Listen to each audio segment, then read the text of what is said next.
近些年来，中国海军的总体规模扩张迅速，而看到快速发展的中国海军，美国自然是忧心忡忡。因为美方无法再像以前那样派遣航空母舰，动不动在我国的家门口进行武力威胁了。因此，美军打算计划建造数目更多的军舰，以应对中国海军。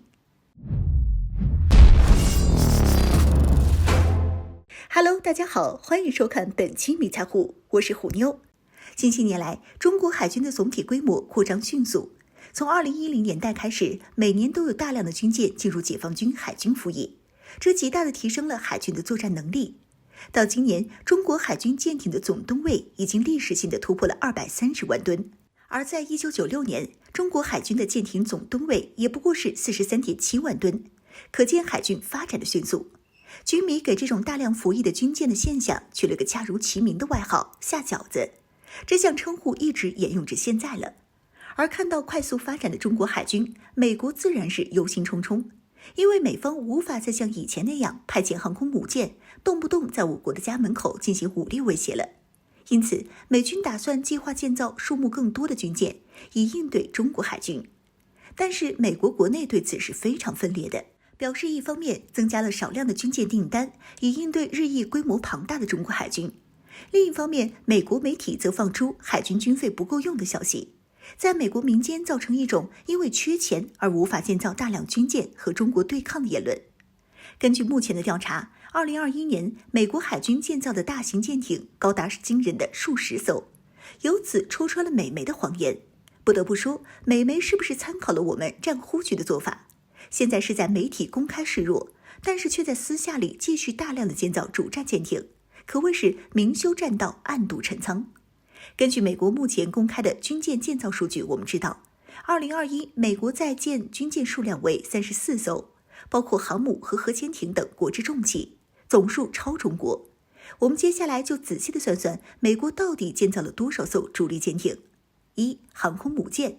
目前正在建设的美国航空母舰有2艘，都是最先进的福特级，分别是约翰逊号和肯尼迪号。这2艘航母的战斗力已经超过了中国海军服役和即将要服役的航母战斗力之和，可谓是非常的强大。这2艘舰艇的总吨位达21万吨左右。2、驱逐舰。针对中国的055，目前美国现役的阿利伯克2A 级导弹驱逐舰已经落后，因此美国海军打算研制更新型、更先进的阿利伯克3级导弹驱逐舰，采用了更多先进的装备，吨位也达到了1万吨左右。目前，美国各地正在有13艘阿利伯克3级导弹驱逐舰在建造，总吨位达13万吨左右。还有1艘朱姆沃尔特级驱逐舰正在最后的建造之中。此款武器在美国海军内部争论不断，主要还是因为预期和现实差距太大，美海军也没有找到什么更好的办法装备朱姆沃尔特。此舰排水量 1.5 万吨。3、两栖攻击舰。两栖攻击舰是美国的准航母，可以搭载 F-35战斗机。目前，美国在中国周边部署了2艘两栖攻击舰。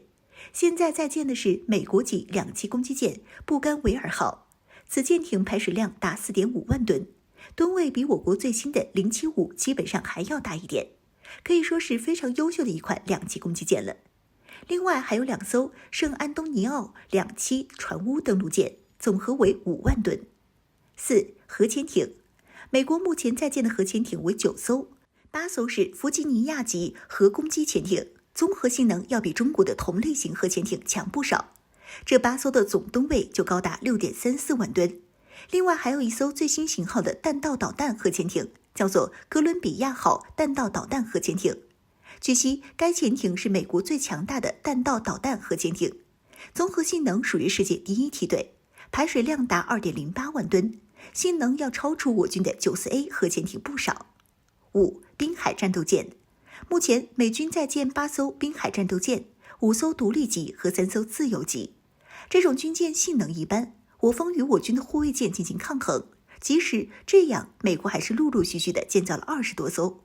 当前建造的这8艘总吨位为 2.4 万吨。6、船坞登陆舰。最后把这些2021年美国正在建造舰艇的总吨位叠加，我们就能知道，美国仅在2021年建造的舰艇总吨位可达 55.8 万吨，基本上是2021中国海军总量的24%。也就是说，保持这个势头，建造4到5年，美国基本上就可以重建一个完整的中国海军。因此，对于美国的军事扩张，我们需要充满警惕。美国海军的扩张速度远没有美媒说的那么不堪。